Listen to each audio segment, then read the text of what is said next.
jy soms oorweldig, onrustig en sit jy met meer vrae as antwoorde?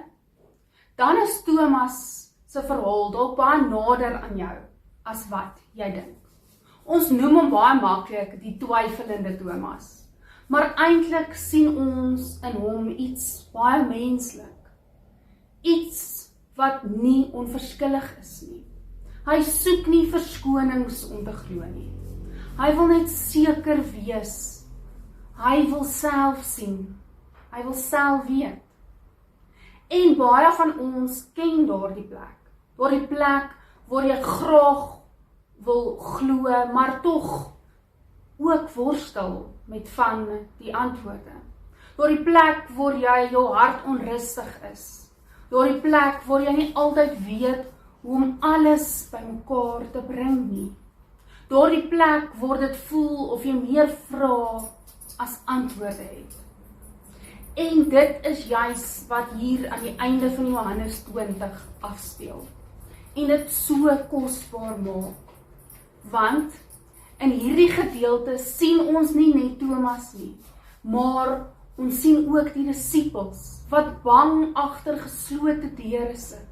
Daar's vrees in die vertrek. Daar's onsekerheid. Daar's vrae. En juis in daardie onsekerheid kom Jesus. Nie eers met verwyte, nie eers met veroordeling nie. Nie met 'n vraag waarom twyfel julle nog nie. Hy kom met hierdie woorde. Vrede vir julle. Wat 'n troos is dit nie. Ek dink aan hierdie woorde wat Sheila Walsh geskryf het. Peace is not the absence of trouble, but the presence of Christ. En dit is presies wat ons hier sien. Jesus beloof nie dat daar geen moeilikheid sal wees nie. Hy beloof nie dat daar geen vrae of geen vrees gaan wees nie. Maar hy kom self in die middel staan. Sy vrede is nie die afwesigheid van probleme nie, maar dit is die teenwoordigheid van sy wese in daardie moeilike omstandighede. En dit sien ons so besonder mooi by Thomas. Jesus wys hom sy hande en sy sy.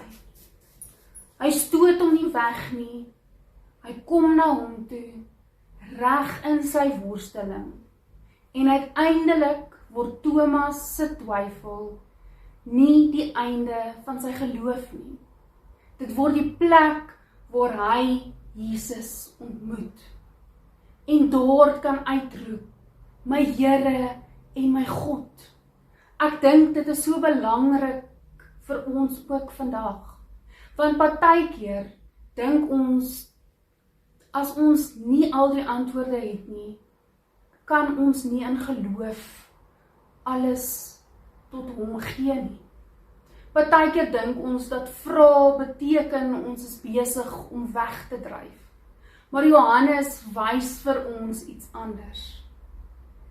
Hy wys dat in die middel van twyfel kom Jesus steeds na jou toe. Dat vrae nie vir hom iets te groot is nie. Dat ons onrus nie vir hom iets onmoontliks is nie. Hy kom in die midde van dit. So dalk is dit die woorde wat jy vandag moet hoor. As jy oorweldig voel, as jy onrustig voel, as jy met meer vrae as antwoorde sit, dan sê Jesus nie vanoggend vir jou, ek het nie vir jou antwoorde nie. Hy kom juis na jou toe, nie met veroordeling nie, maar met vrede. Vrede vir julle. Kom ons bid saam. Here God, dankie vir 'n liefdevolle Jesus, wat na ons toe kom, net waar ons is. Here, dankie vir die herinnering, dat ons weet, Maak nie saak in watse omstandighede ons is nie. U is altyd by ons. Here, gee vir ons die krag en die vrede om dit te kan gaan uitleef in die wêreld en te kan weet u vrede is altyd by ons. Amen. Mooi dag vir julle.